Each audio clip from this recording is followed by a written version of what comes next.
सिद्धेभ्यः ओम नमः सिद्धेभ्यः ओम नमः सिद्धेभ्यः। अहिंसा परमो धर्म की। आचार्य गुरुवर श्री कुंद कुंद भगवान की। आचार्य गुरुवर श्री ज्ञान सागर मुनि महाराज की।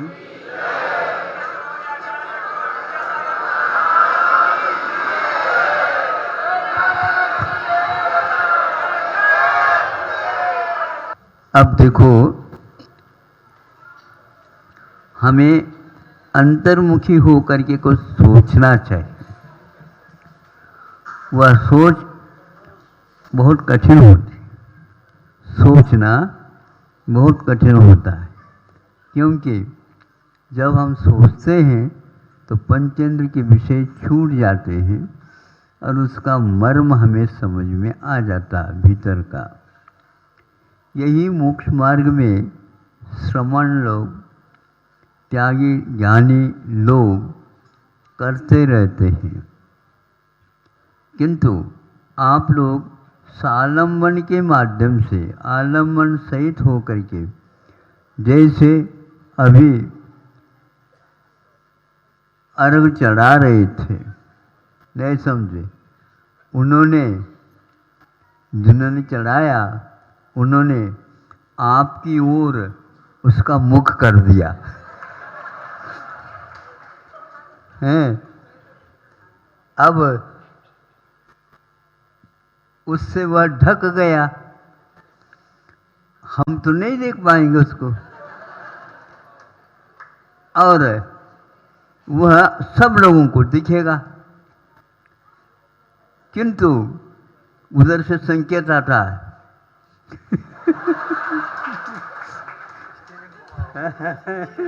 घुमाओ, हमें समझ में आ गया, उधर भी दिखा दिया और हमें भी दिखा दिया। क्या चढ़ाए दिखाना भी तो चाहिए ना। कभी कभी वह अर्घ चढ़ाते चढ़ाते होता क्या है, पुष्प के स्थान पर और कोई चढ़ा दिया, तो वहां से बताते नहीं नहीं ऐसे नहीं, पंक्ति ऐसे बोलो, उनको आवे तो बोले।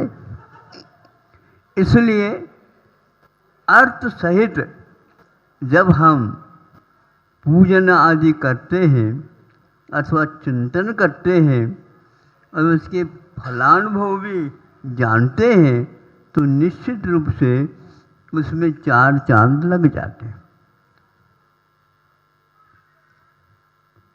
एक व्यक्ति एक कड़वी चीज वैद्यों ने बताई थी, उसका सेवन कर रहा है। क्या चीज है? कड़वी है। उसके ऊपर शक्कर का लेप नहीं करना है, शुगर कॉटेड क्या बोलते हैं आप लोग, नहीं करना, और उसको ले लेना। कड़वी तो है, लेकिन उसका श्रद्धान है, इसके माध्यम से ही हमारा बुखार ठीक होने वाला है। तो कितनी भी कड़वी क्यों ना हो, क्योंकि हमें बुखार से दूर होना है, ऊपर उठना है, यह वह सोच रहा है और यह विश्वास बना हुआ है, और उसके साथ उसको उसकी जानकारी भी विद्यमान है। वो कड़वी नहीं लग रही है, किंतु आरोग्य का वहाँ पर चिंतन हो रहा है, बहुत दिन से बीमार है, इसको खा लो ठीक हो जाएगा। तो यह विश्वास जो हो गया, खाते हुए भी वह उसका स्वाद नहीं ले रहा, किंतु आरोग्य का स्वाद ले रहा होता है। एक व्यक्ति को मिठाई खिला रहे हैं, खिलाते खिलाते एक आध गाली दे दी, सुन रहे हो? और मीठी नहीं वो कड़वी लगी, हैं, एक कड़वी खा रहा है और उसको मीठा लग रहा है, और एक मीठा खा रहा है उसको कड़वी लगी, क्योंकि कुछ लोगों के वचनों में कड़वाहट रहती है, रहती कि नहीं? हाँ, गुस्सा आ जाए, चुप बैठ, आई है, बैठी है, ऐसा बोला ही नहीं जाता। बोलू नका, गोड़ बोलू नका।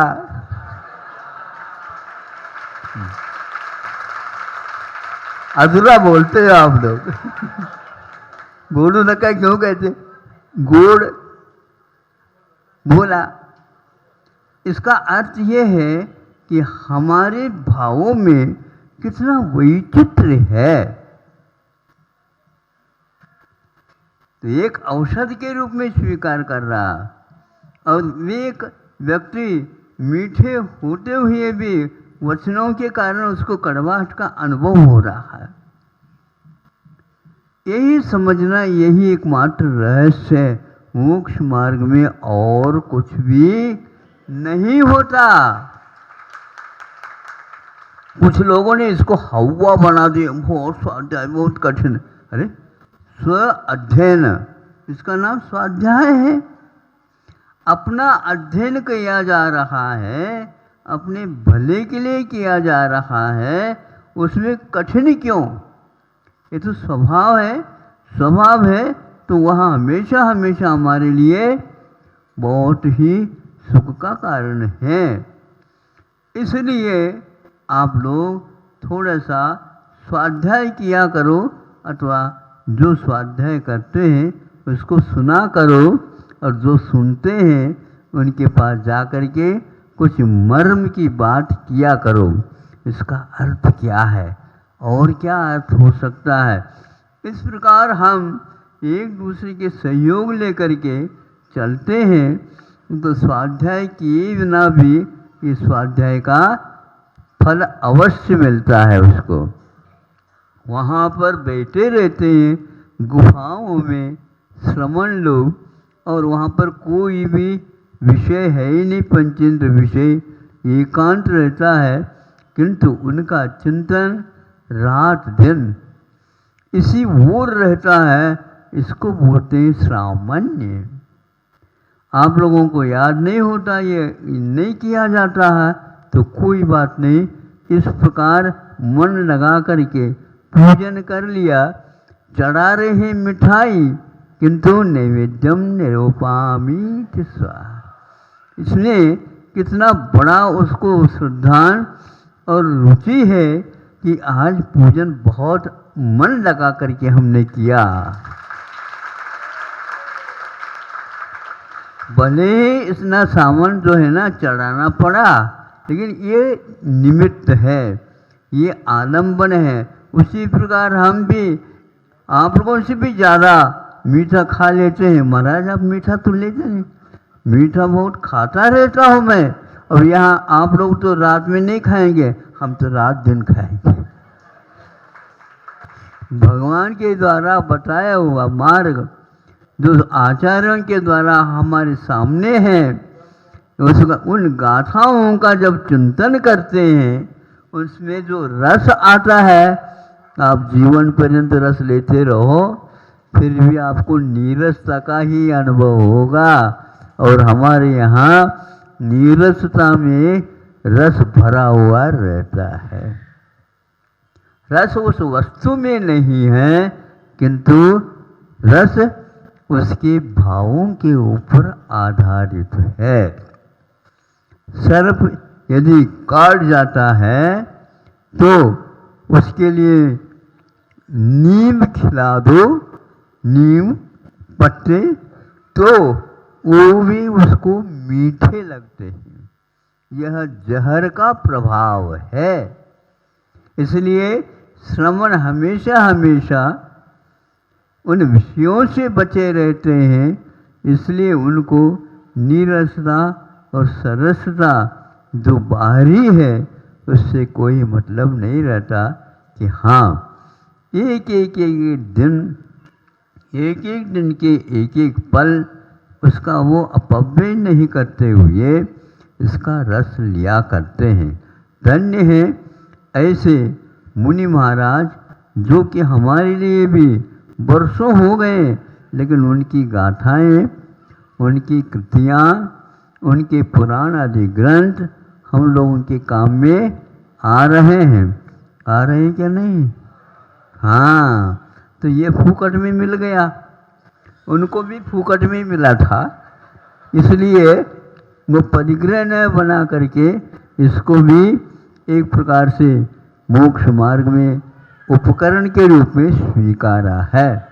ये आप लोगों के घर में खाते हैं तो वो उपकरण नहीं, किंतु वह शरीर को स्वस्थ रखने के लिए और हमें धार्मिक कार्य अनुष्ठान करने के लिए ये दिया गया है।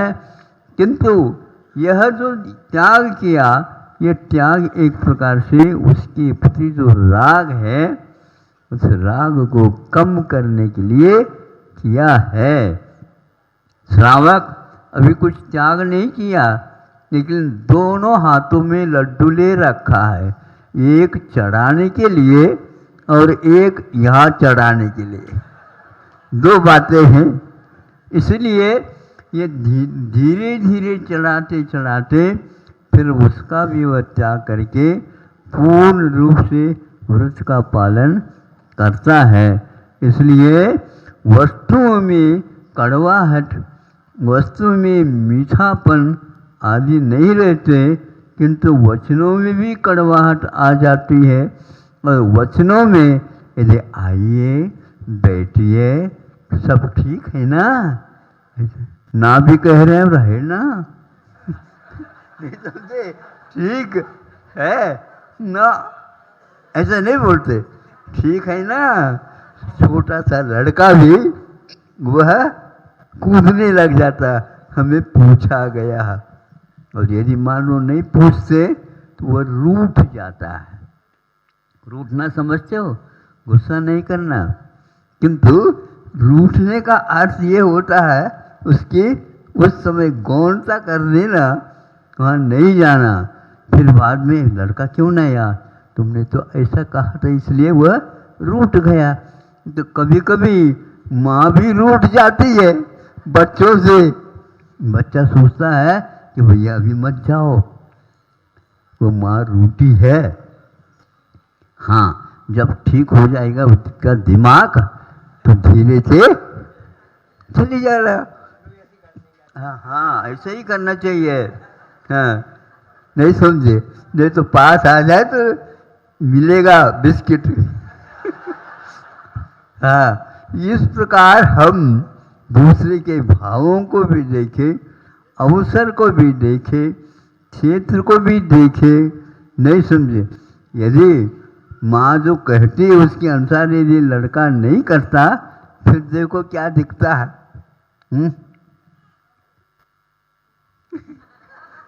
किसमें से? चूल्हे में से लकड़ी जो जल रही है उसको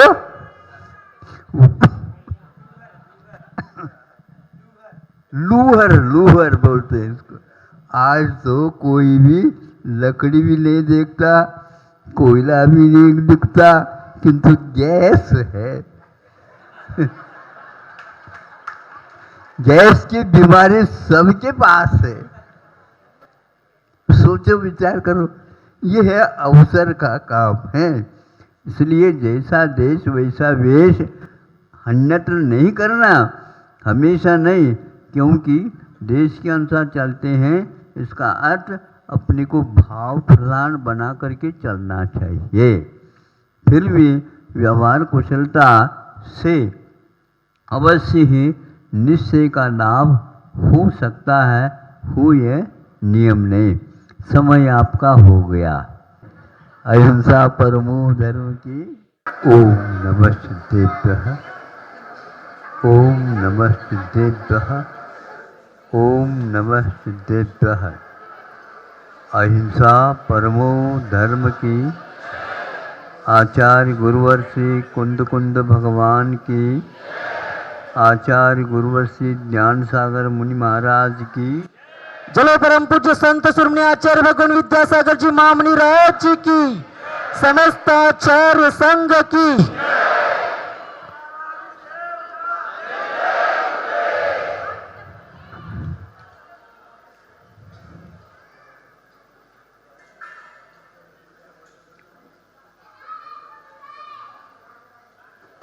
दो प्राणी हैं,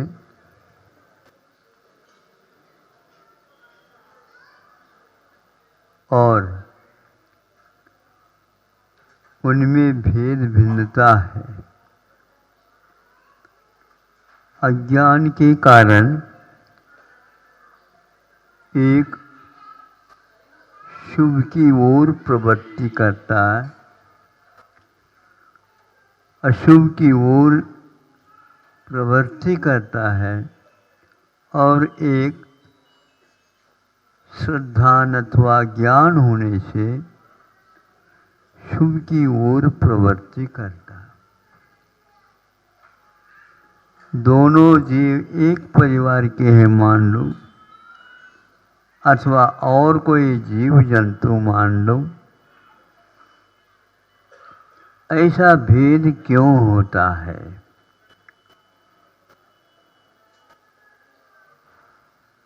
अज्ञान एक ऐसा अंधकार है, उसमें हम चल नहीं सकते। अंधकार होते हुए भी यदि कोई रास्ता जानता है तो वो उस अंधेरे में भी वह चला जाता है, चला जा सकता है। एक भ्रमर है और वह सुगंधि की ओर ही चला जाता है। यदि सुगंधि नहीं मिलती है और कोई गंध जो बदबूदार है वह मिलता है तो उस ओर वह नहीं जाता। एक वह है जो सुगंधि की ओर न जा करके उसी मल की ओर ही चला जाता है। दोनों भ्रमर जैसे लगते हैं, दोनों काले होते हैं, किंतु एक का विषय इष्ट रहा है मल को ही, और एक भ्रमर है सुबह उठ करके वह यात्रा करता है, सबको पार करता चला जाता है, और जहाँ से गंध आ रही हो उसी ओर उसकी प्रवृत्ति हो जाती है। प्रतिदिन आप लोग आते हैं, समय निकाल करके आना पड़ता है। घर में पूछताछ भी करना पड़ता है, कल का काम आज ही कर लें ताकि कल हमें जाने का अवसर प्राप्त हो। ये सब योजनाएं आप ही करते हैं ऐसा नहीं, छोटे बच्चे तक करते हैं। हाँ, कल का पाठ आज ही तैयार करके कल के लिए वह छोड़ देता है, क्योंकि गुरुजी जब पूछेंगे तो हमें बताना तो है। तो इस प्रकार वह समय को निकाल करके वह सोचता रहता है। वह भ्रमर क्या सोच रहा है? वह भी गंध है, ये भी गंध है, किंतु वह फूलों के ऊपर ही बैठता है। फलों के जो फल अच्छे सुगंधित है उसी के ऊपर बैठ रहा है, बल्कि वह बैठता भी नहीं, किंतु उसके ऊपर मंडराता हुआ, गुनगुन संगीत सुनाता हुआ, कभी कभी थोड़ा सा धक्का लगता है तो वह फूल हिलने लग जाता है। देखा कभी आप लोगों ने दृश्य? बहुत सारे नाटक तो देखते हो आप लोग। इस प्रकार के विषय को यदि हम विषय बनाते हैं, है तो वह चौरेंद्रीय, भ्रमर भी चौरेंद्रीय है और वह भी चौरेंद्रीय है, किंतु एक की वृत्ति इस प्रकार सुगंधि की ओर चला जाता। अच्छाई और बुराई ये दोनों दुनिया में भरी हुई हैं। उनके बीच में रह करके भी वह उनको त्याग देता है जिनसे हमारा अनिष्ट होता है, जिनसे हमारा प्रयोजन सिद्ध नहीं होता है। तो भ्रमर में और उसको क्या बोलते हैं, मल को ले जाता, गुरमिला, गुरमिला, ऐसा आप लोगों के महाराष्ट्र में के उसका नाम क्या है पता नहीं? गुंगा, मूंगा, मूंगा, हाँ ठीक ठीक ठीक, भूंगा, हाँ। चलते तो ऐसे ही है, लेकिन वह बार बार उस गोली को वह छूट जाता है तो पुनः उसको पकड़ लेता है, पुनः ले जाता है। गोबर की 3 इंद्रिय चौरेंद्रिय होते हैं, पंख भी होते हैं इनको। तो इनको प्रशिक्षण कहाँ से मिला है, ये हमें सोचना है। कई लोग शिक्षा की बात करते हैं, सुन रहे हो आप लोग? सुन रहे हैं? कैसे सुन रहे हैं? कानों से, एक कान से सुन करके एक कान से छोड़ दे। एक कान में आवाज आती है, दूसरे कान में भी आ जाती। उसको केवल सुनना नहीं, किंतु उसको अपने जीवन में उतारना है। तो मैं ये सोचता हूँ इन दोनों उन कीड़ों में ये शिक्षण कहाँ से मिला है। पूर्व जीवन में जो किए थे उन कर्मों के कारण यह पर्याय मिली है, किंतु पूर्व में कुछ अच्छा भी किया होगा जो विकास हो रहा उसका। आप लोग विकास नहीं, विकसित हो करके यहाँ पर आए हो मनुष्य पर्याय में। आपने क्या किया? अरे उन्होंने क्या किया, उन्होंने दुकान भी नहीं खोली, वो भी नहीं किया, उन्होंने खेती बाड़ी भी नहीं की, उन्होंने वो भी नहीं किया, आदि आदि। दूसरे के लिए जो आप पूछते हो, यही मात्र जीवन के लक्ष्य नहीं हुआ करते।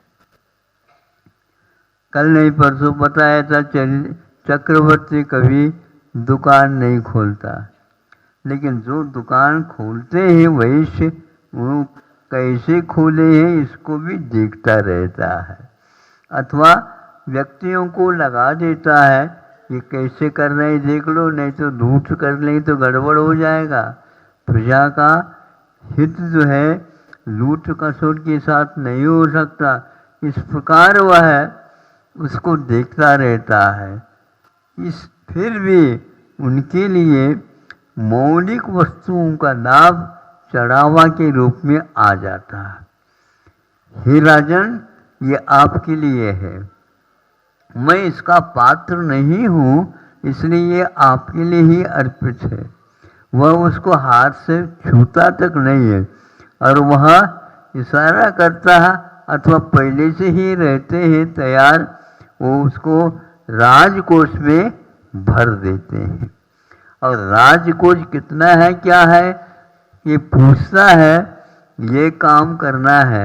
जो दिए गए थे गृहस्थों के माध्यम से वही सारी चीज और उसमें डाल करके वह प्रजा के हित में कार्य करता है। यह प्रशिक्षण होगा किंतु उन्होंने अपने इस जीवन में कोई प्रशिक्षण लिया नहीं, लेकिन गत जीवन में उन्होंने ऐसे कर्म किए, सम्यक दर्शन शुद्धा संसार शरीर भोग निर्विन्ना। सम्यक दर्शन से जो युक्त होता है उस संसार से, भोगों से और इस शरीर से निर्विन्न होते हैं। वहाँ पर कोई उनको इस रुचि पूर्वक नहीं देखते, क्योंकि ये तो अनंतकालीन रीत है। अनंत काल से हम ये करते ही आ रहे हैं, इसलिए छोटे छोटे कीड़े भी रहते हैं, उनमें भी विकास हो रहा होता है। और विकास करते हुए अथवा एक साथ, आपने सुना होगा चक्रवर्ती के पुत्र कितने थे? 923 थे, किंतु वह निगोद से आए थे। अब बोलो, एक तो निगोद से कहाँ से प्रशिक्षण लिया था उसने? भावों के माध्यम से ये सब होता है। वो भाव क्या है?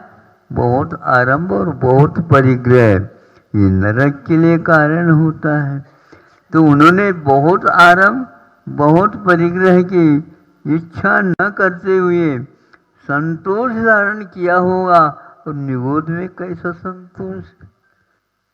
आप लोगों को यह समझ में नहीं आएगा, किंतु गर्भस्थ शिशु में भी यह विवेक जागृत होता रहता है।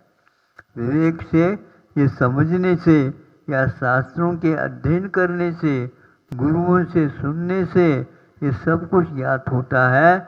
भावों के माध्यम से, और भाव पुरुषार्थ पूर्वक बुद्धिपूर्वक होते ऐसा भी नहीं। कर्मों के उदय में संवेदन चलता रहता है। कर्म फल चेतना, इसको शास्त्रों में कहा है। कर्मों के उदय में उनके फलों की संवेदना, अनुभव, अनुभूति होती है। उसके कारण ये परिणमन हो करके सीधे निगोद से वो यहाँ तक आता है। तो उसके अनुसार ही उनको विषय भी मिलते हैं। तो विषय मिलते हैं तो कैसे मिलते हैं? तो यह है एक गोबर में जाने वाला और एक सुगंधि को ढूंढने वाला।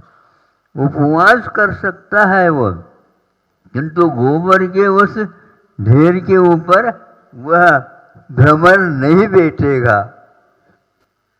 समझे? हाँ, ये विवेक हो गया। किंतु यह घुंघरू घुरीला क्या करता है? वो कहीं भी चले जा।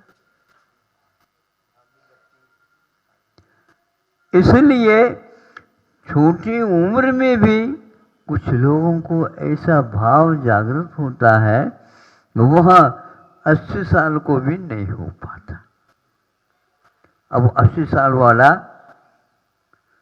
सोचेगा महाराज जी हमारी आलोचना कर रहे हैं।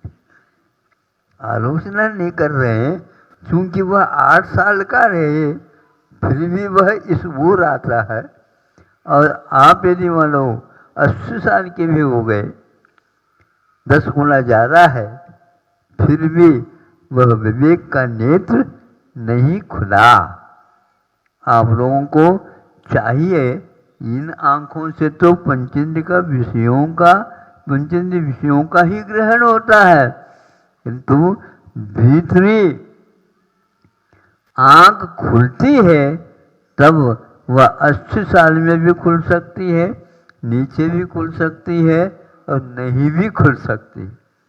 भगवान हमारी वह आँख खुले।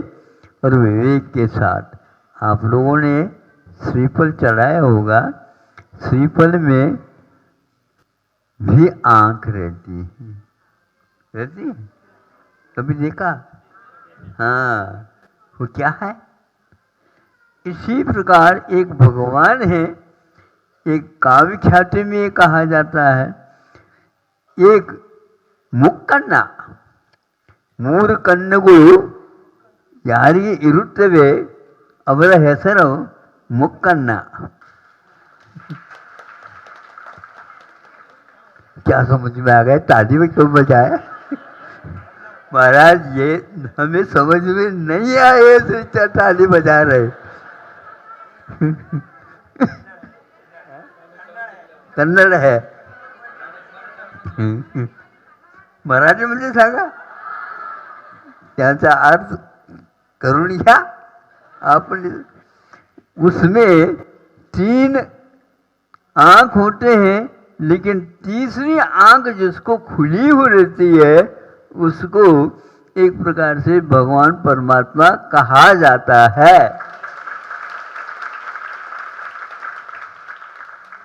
तो आपको 2 आंख तो है ही. अब तीसरी आंख के ऊपर भी चश्मा लगाना चाहिए. यदि नहीं दिख रहा है तो नंबर देख लो. बाजार में कहीं जाओगे तो दुकान में वो नंबर नहीं मिलेंगे, लेकिन यहाँ पर अवश्य नंबर मिलेंगे. तो तीसरी आंख खुल जाए, इसलिए आप बाहरी आंखों के शल्य चिकित्सा के बारे में सोचते रहते हो. कभी अपने भीतरी आंख की शल्य चिकित्सा कब होगी भगवान?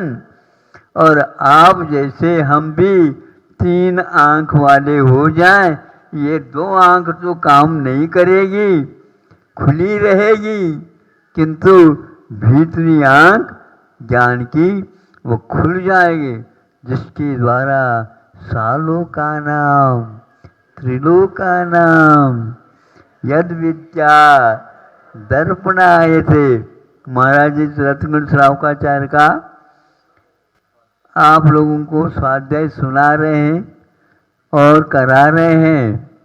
उसमें क्या है? दर्पणायते, जिनका ज्ञान और विद्या कैसी है? दर्पणवत. दर्पण में जो सामने वस्तु रखी जाती है वो सब झलक जाती है, किंतु दर्पण को न खुशी होती है और न ही विषाद द्वेष होता है. ये जो हमारे साफ सुथरा मैं हूँ और इसमें ये झलक रहे, नहीं, उसका कोई प्रभाव उनको नहीं पड़ता है. न हर्ष होता है, न विषाद होता है, न राग होता है, न द्वेष होता है. ये इधर आ जाओ, किसी के प्रति आकर्षण नहीं है, तुम यहाँ से चले जाओ, कोई भी मतलब नहीं. कैसा जीवन होगा उनका? रात दिन, और न भोजन होता है, न और कोई चीज की आवश्यकता पड़ती है. स्वस्थ रहते हैं, निश्चिंत रहते हैं. रात और दिन उनका कोई भी मूल्य नहीं रहता है. ऐसा वह विवेक ज्ञान है.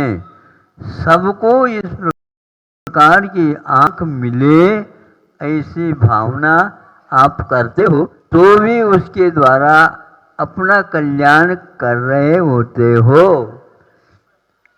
दूसरे को भी आंख मिले, भगवान दूसरे की आंख फूट जाए, नहीं समझे, और हमारी आंख अच्छी काम करे और उसको हाथ पकड़ के ले जाओ, चलो चलो हम चला लेते. अरे भाव ये रखो इसकी आंख अच्छी हो जाए, और अपनी अच्छी हो तो दूसरे की हो जाए, भाव ना करे. हमारी नहीं भी हो रही है भगवान, तो भी सबको आंखें मिले. ऐसे भावों को करने से अपना भी विकास होता है और अपने विकसित जीवन को देख करके दूसरे को भी विकसित होने का सौभाग्य प्राप्त होता है. इस भावों के साथ ये सोचो कि हमारा अभी कितना शेष रहा है. शेष निशेष भी हो सकता है, किंतु पुरुषार्थ जागरण होना चाहिए. ये सुनने से शब्दों के अर्थों की ओर उपयोग जाने से निश्चित रूप से आपका विकास अवश्य हो सकता है। हो इन्हीं भावनाओं के साथ आप लोगों को रात दिन परस्पर उपग्रह जीवानाम इस सूत्र को देख करके हमेशा इसके अर्थ की ओर ध्यान दे देना चाहिए। अहिंसा परमो धर्म की जय। ओम नमः सिद्धेभ्यः। ओम नमः सिद्धेभ्यः। ओम नमः सिद्धेभ्यः। अहिंसा परमो धर्म की। आचार्य गुरुवर श्री कुंद कुंद भगवान की। आचार्य गुरुवर श्री ज्ञान सागर मुनि महाराज की।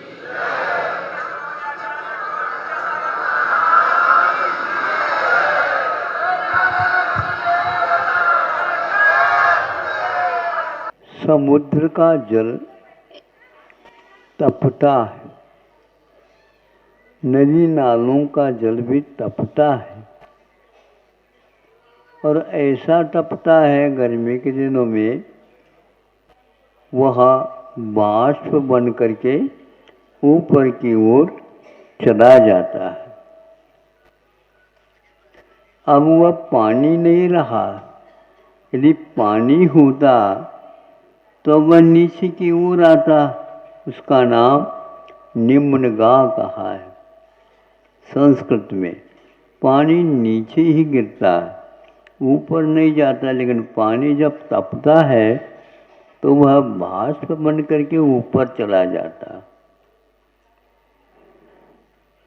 जब उसके योग्य वहाँ पर वातावरण मिलता है, बाष्प बनने के उपरांत वो बादल बनता है।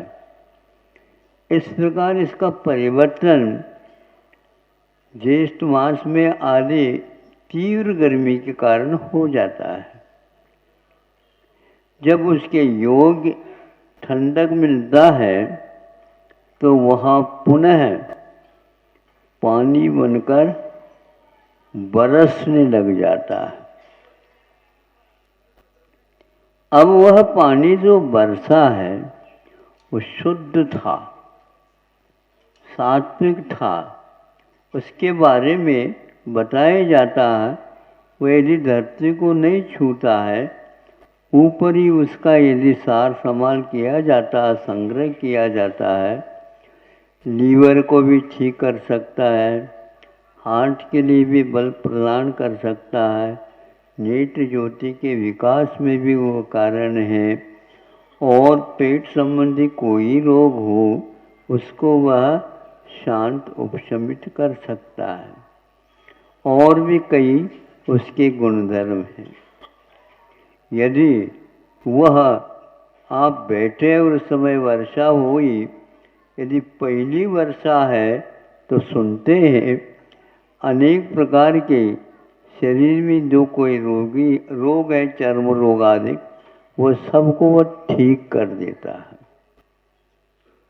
उसमें शास्त्रों का कहना है उसमें एक प्रकार से ऐसे तत्व भी रहते हैं जिन तत्वों के द्वारा आप बहुत कुछ दिन तक कुछ भी सेवन करो अच्छे अच्छे पदार्थों का, तो सबसे वह आगे बढ़ जाता है और आपको पोषक तत्व का बता दिया जाता है। उससे यदि पोषक तत्व मिलते हैं तो सबको पोषक ही होना चाहिए। लेकिन वह यदि नीम के वृक्ष में चला जाता है तो उसका स्वाद अलग हो जाता है। अलग क्यों होता है? क्योंकि नीम की सोबत उसको मिल गई। तो नीम तो कितने भी उसको गुड़ भी दे दो तो भी वह गुड़ क्या होगा? कड़वा ही होगा। ये उसका परिणाम नहीं है, उसका स्वभाव है। अब यदि वह समुद्र में ही गिर जाता है तो वह लवणाकर बन जाएगा। अब मीठा जल था, वह योग ऐसा मिला, वह क्षार बन गया। अब वह गन्ने में गिर गया। गन्ने पर, जिस खेत में गन्ना है, तो वह गन्ने में जाने के उपरांत फिर क्या बनेगा? वह गन्ने का मीठा बनेगा, जो कि ऋषभनाथ भगवान ने भी योग के आदि में भोजन प्रारंभ किया था इक्षुरस के माध्यम से। जो वहाँ एक प्रकार से इक्षुरस परिवर्तन को प्राप्त हो गया और ऋषभनाथ के प्राणों में समा गया, और वो प्राण बड़े बड़े ध्यान के लिए कारण हो गया और उन्हें केवल ज्ञान प्राप्त हो गया।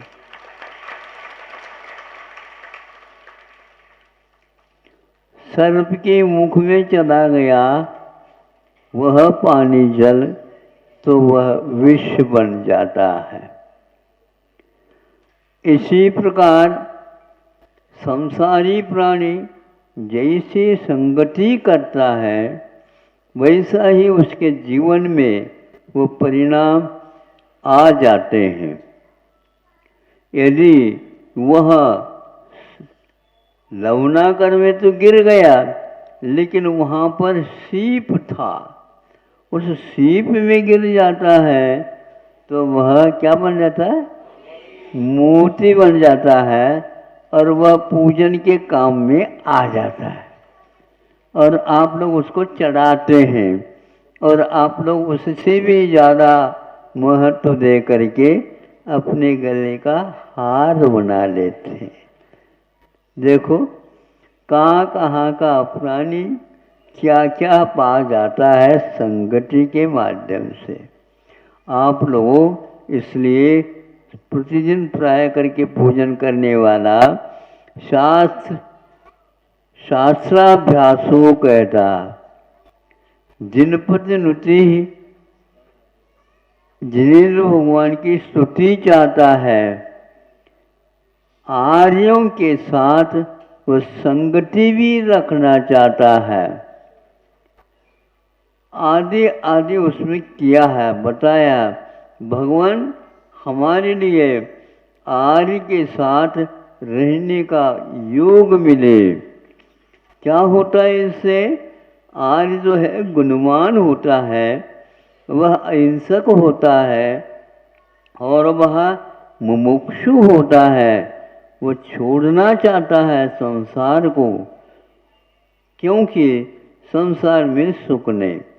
उसके साथ भी यदि कोई रहता है आर्यों के साथ, गुणैर अर्यते इति आर्य है, गुणों के द्वारा जो पूजा जाता है वह आर्य कहलाता है। और उस आर्य के साथ भी रहने से जो साथ रहने वाला है उसको भी उस प्रकार के गुण कालांतर में प्राप्त हो जाते हैं। इसलिए ये जैसा संयोग मिलता है, वैसा ही उसका उपयोग जीवन में हो जाता है। आपको चाहिए और कुछ न बन करके अच्छे काम में आ जाएं, ऐसे परिणाम हमारे जीवन में हो, जो स्व के लिए भी हो और पर के लिए भी हो। जो विशेष गुण होता है उसके द्वारा विशेष कार्य होता है। जैसे जीव है अपने उपयोग के माध्यम से अपना भी जानता है, पर को भी जानता है, किंतु वह पर के ऊपर भी अनुग्रह कर सकता है। अनुग्रह मैंने उपकार, सहयोग, महाराष्ट्र में इसको सहकार मानता था। सहकार मानते हैं ना? हाँ तो कह दो आप लोग, कैसे है मूक बैठे आप लोग है? हाँ, बुंदेलखंड में भी होता है। हाँ, तो सहकार का अर्थ क्या होता है? बहुत महत्वपूर्ण शब्द ही है। स्वयं करता है, किंतु जो कर रहा है उसके लिए सह मैंने तेन साकम सहकार कर देता है, उसको उपयोग में लाने के योग्य बना देता है, जिसको सहयोग भी कह सकते हैं। योग अपना हो और दूसरे का उसमें सहयोग हो तो कार्य पूर्ण हो जाता है, किंतु अपना तो कोई योग रखे ही नहीं और दूसरे के ही सहयोग चाहे तो कोई भी पास नहीं आएगा। पहले आपको दूसरे के लिए भी सहयोग देने के भाव रखेंगे, आपसे भी पहले वो आपको देने के लिए सोचेगा, क्योंकि यह हेतु है, क्योंकि यह सहकार जानता है, सहयोग जानता है और स्वाध्यायशील है। इसलिए परस्पर उपग्रहो जीवानाम, ये अनुग्रह की वृत्ति एक प्रकार से बहुत दिन से आ रही है, परंपरा इसकी बहुत लंबी चौड़ी है। कैसे? जब से मोक्ष होता है तब से यह अनुग्रह आया है। हम लोगों के ऊपर अनुग्रह करके आचार्यों ने भव्य जीव है, यदि इसको पढ़ लेगा सुन लेगा तो अवश्य अपना हित कर सकता है। तो ऐसा भाव रख करके ही उन्होंने हमारे ऊपर जो हजारों वर्ष के बाद भी वह शास्त्र है, जिनवाणी है, आदि आदि, तो इसका उपयोग हम करें। किंतु उपयोग करना हमारी इच्छा, हमारे भावों के ऊपर आधारित है। हमारी इच्छा और हमारे भाव कर्मों के ऊपर आधारित है। कर्म जो है अच्छे भाव करेंगे तो अच्छे कर्म बनेंगे और बुरे भाव करेंगे तो कड़वाहट को लिए हुए कर्म ऐसे करेंगे जिसको काटना भी चाहे तो कट नहीं सकते। महाराज ऐसा उपदेश दो या आशीर्वाद दो जिसके द्वारा मेरे कौन से कर्म के उदय क्या पता वो सब कट जाए। ऐसे बैठे बैठे कट जाए ऐसे कंडीशन नहीं करते। जो व्यक्ति बैठे बैठे ही दिन काट रहा है उसका कर्म क्षय को प्राप्त। आप क्या चाहते हैं? कर्म काटना चाहते हैं ना, तो खाली निठल्ले मत बैठो। हाँ, मन में उपयोग शुद्ध रखो, अच्छे भाव रखो, और जो गरीब है और एक प्रकार से पराश्रित है, रुग्ण है, आदि अन्य अनेक प्रकार के उसकी बाधकता तो हो सकते हैं, उनको दूर करने के लिए आप कुछ सहयोग दो। नहीं देते दे पाते तो भावना भाव दूसरे से करवाओ, अथवा बैठे बैठे ये सोचो इनका कल्याण हो, हमसे भी पहले इसका कल्याण हो जाए। जैसे छोटे बच्चे होते हैं ना, छोटे बच्चे होते हैं, उनको सर्वप्रथम भोजन के लिए बुलाते, नहीं समझे? ये क्यों? क्योंकि होनहार है, इस घर का धनी बनने वाला है, अभी तो उसको गुणी बनाओ, फिर बाद में धनी बनेगा, बनाएंगे ना। तो इसी प्रकार हमारा कर्तव्य है कि वह जल्दी जल्दी उसका कल्याण हो जाए, उसके भी भाव अच्छे सुधरे, उनके परिणाम लगे और अच्छी संगति मिले। इस प्रकार ये भाव करने में क्या पैसा लगता है? नहीं है ना, लेकिन ये बहुत कठिन है, ये बहुत महंगा है। ये अच्छे भाव करना बहुत महंगा है। कितना महंगा है? सोने से भी ज़्यादा महंगा है। इसलिए जो व्यक्ति बैठे बैठे भी दूसरे के हित के बारे में सोच रहा है वह बहुत ही जल्दी मुक्त होने वाला है। आप मुक्त होना चाहते हो? हैं? बंधन क्या है ये बताओ पहले, कहाँ बंधे हुए हो? महाराज हमारी शादी हो गई, हम पत्नी के साथ बंध गए, अब वहीं के वहीं रहना पड़ेगा। लेकिन एक के दो बन जाओगे तो अवश्य आप अच्छे कार्य कर सकोगे। अकेले बनोगे रहोगे तो नहीं, किंतु दो बनेंगे तो अवश्य एक दूसरे के सहयोग लेकर के दे करके आप अच्छे कार्य कर सकते हो।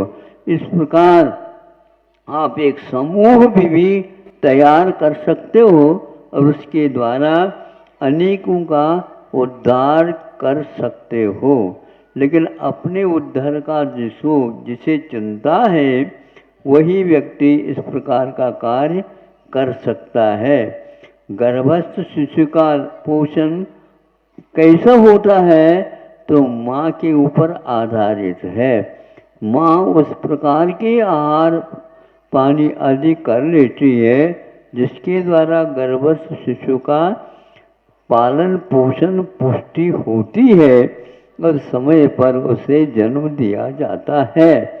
इसी प्रकार हम भी ऐसे परिणाम करें सहयोग के जिसके द्वारा ऐसे कर्म बंधे जो समय पर और सब क्षेत्र पर उसका परिणाम निकल सकता है। आपके पास बीज बहुत अच्छे हैं लेकिन बोने के योग्य स्थान नहीं है तो वह अंकुरित नहीं हो पाएगा, तो आपका काम यूं ही ठंडा बना रहेगा। इसलिए मनुष्य पर्याय में अच्छे भाव करने के लिए अच्छे कर्मों को भी करना, बीजों को बोना अनिवार्य होता है। किसान की भांति मोक्ष का कार्य चलता रहता है। इस प्रकार यह कार्य द्रव्य क्षेत्र काल भव भाव के निमित्त से हमारे जीवन में उन्नति होती है। केवल अपना ही अपना नहीं सोचना चाहिए किंतु अपने साथ पराया को भी सोचना चाहिए। पराया का अर्थ शरीर के बारे में भी सोचना चाहिए जो अच्छे काम कर सके, और ज़्यादा खाना तो चाहता है लेकिन काम नहीं करता है तो उस शरीर को भी अच्छे ढंग से सीख देना चाहिए। सुन रहे हो कि नहीं? हाँ, बच्चे केवल खाना ही खाना खाओ तो अरे भैया ये तो खाऊ बन गया, कमाऊ बनाओ इसको, है बोलो आओ। क्योंकि जो खाऊ बनता है वो कमाऊ भी बने, डबल कमाए तो थोड़ा बहुत खाए, हाँ? नहीं तो खाने के लिए तो हाजिरी देता है और पुनः दूसरे भोजन जब होगा उस समय हाजिरी देगा। ऐसा नहीं, वह अच्छे ढंग से सीख ले। इस भोजन को पचा करके हमें सत्कार करना है। इसलिए वेतन तो दो लेकिन मजदूर लोग उस वेतन के अनुसार काम कर रहे हैं क्या नहीं ये भी तो देख लो।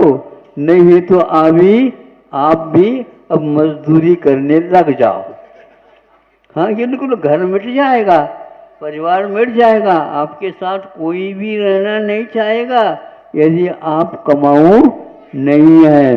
खाओ है तो ठीक नहीं है, कमा करके उसको पचाओ और अच्छे कार्य करो।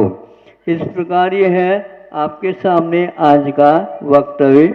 द्रव्य क्षेत्र काल भव भाव लिया गया और उत्तम तो ये है मुमुक्षु सम्यक दृष्टि और अन्यत्र जन्म नहीं होता उसका, वह तो आर्य खंड में जन्मता है अथवा जहाँ पर तीनों प्रकार के चारों प्रकार के पुरुषार्थ होते हैं, जहाँ पर महापुरुषों की संगति मिलती है, समोधन आदि का दर्शन होता है, वहाँ पर जन्म लेकर के अपना उद्धार कर लेता है। ऐसे तीर्थंकर जैसे महापुरुष जिन्होंने विश्व के कल्याण की भावना भाई थी और अपने आप को भी उन्होंने उन्नत बनाया और हम लोगों के लिए भी प्रशस्त मार्ग का उपदेश दिया। अहिंसा परमो धर्मः।